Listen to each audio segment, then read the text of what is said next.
ಕಲ್ಲುಗಳಿವೆ, ಟಯರ್ಗಳ ಏನಾದರೂ ನೀವು ಬಾಯಿಗೆ ಕೊಡ್ಕೊಂಡು ಹೋಗ್ಬಿಟ್ರೆ ಸ್ವಲ್ಪ ಸ್ಕಿಡ್ ಆಗಿಬಿಟ್ರೆ ಮುಗ್ದೋಯ್ತು. ನಡಾನೋ ತಲೆನೋ ಒಡ್ಕೊಂಡು ಬರೋದೆ. ಪಾಪ ಅವರೇ ಹಂಗೆ ಕುಂತವ್ರೆ. ಇನ್ನು ತಾಲೂಕಿನ ಗತಿ ಏನಾಗುತ್ತೆ ಸರ್? ಗ್ರಾಮ ಪಂಚಾಯತಿ ಗತಿಗಳೇನಾಗುತ್ತೆ? ಮೊದಲು ಅವ್ರು ಕರೆಕ್ಟಾಗಿಲ್ಲ, ಅವ್ರ ರೋಡ್ಗಳನ್ನು ಮಾಡಿಸ್ಕೊಳ್ಳೋದಕ್ಕೆ ಅವ್ರಿಗೆ ಅನುದಾನ ಬರ್ತಾ ಇಲ್ಲ. ಅನುದಾನ ಬಂದರೂ ಕೂಡ ಸ್ವಾಹ ಮಾಡ್ತವ್ರ ಏನು? ಎಷ್ಟು ಬಾರಿ ಅನುದಾನ ಬಂದೈತೆ? ಇದೆಲ್ಲ ಕೇಳಬೇಕು, ಹೇಳಬೇಕು, ಎಲ್ಲ ಮಾಡ್ಕೊಬೇಕು. ಕೇಳಿ ಅವ್ರ ಒಂದು ಬೈಟ್ ತೊಗೊಂಡು ಬರ್ಬೇಕಂತ ಹೋದಾಗ ಸಾಹೇಬರು ಸಾಹೇಬರು ಮೀಟಿಂಗ್ ಐತಂತ ಹೇಳಿ ಬೆಳಗಾವಿಗೆ ಹೋಗ್ಬಿಟ್ಟವ್ರೆ, ಬೆಳಗಾವಿಗೆ ಹೋಗವ್ರೆ ಅಂತ ಹೇಳಿದ್ರು ನಮಗೆ. ಹೋಗಲಿ ಪಾಪ, ಇಷ್ಟೆಲ್ಲ ಮೀಟಿಂಗ್ ಮಾಡ್ತಿದ್ದೀರಾ, ಓಕೆನಾ ಸರ್? ಮಾಡಿ, ನೋ ಇಶ್ಯೂಸ್, ಮಾಡಿ. ಬಟ್ ಇಲ್ಲಿ ಸಮಸ್ಯೆ ಏನು? ಹಿಂದೆ ಆದರೂ ಕೂಡ ನಾವು ಒಂದು ಮಾತು ಹೇಳಿದ್ವಿ. ಅದೇನಪ್ಪ ಅಂತಂದರೆ, ಹೀಗೆ ತಾಲೂಕು ಪಂಚಾಯತಿ ಅಂದರೆ ಪಿ ಡಿ ಒಗಳನ್ನು ಮತ್ತು ಇ ಒಗಳನ್ನು ಸಸ್ಪೆಂಡ್ ಮಾಡುವ ಅಧಿಕಾರ ಸಿ ಇ ಒ ಸಾಹೇಬರಿಗಿಲ್ಲ.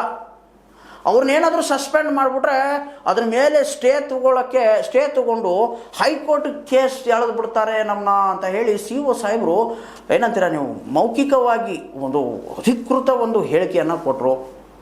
ಹಿಂದ್ಗಡೆ ನಾವು ಜಡ್ಪಿಗೆ ಹೋದಾಗ, ಜಿಲ್ಲಾ ಪಂಚಾಯತಿಗೆ ಹೋದಾಗ. ಮತ್ತು ಕೇಳೋದು ಯಾರನ್ನ ಸರ್? ಮತ್ತು ಮೀಟಿಂಗ್ ಏನಕ್ಕೆ ಮಾಡ್ತಾ ಇದ್ದೀರಾ?